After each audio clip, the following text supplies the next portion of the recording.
Here I've got UMIDIGI Z1 Pro, and let me show you how to change keyboard language on the following device.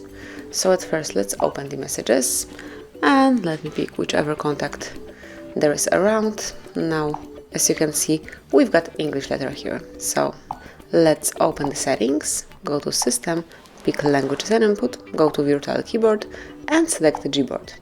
Go to the Languages, and now by tapping on Add Keyboard, just select the language that you would like to apply. As you can see, you've got thousands of options here, and let me choose for example Yiddish, then tap on Done, and by tapping on the edit icon, marking English and tapping on Bin, you can remove English.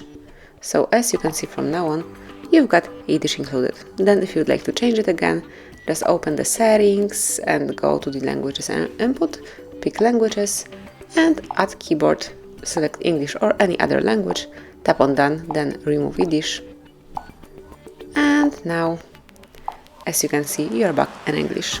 So this is it. That would be all, so you can smoothly and easily change keyboard language in your device. Thank you for watching. Please subscribe our channel and leave the thumbs up.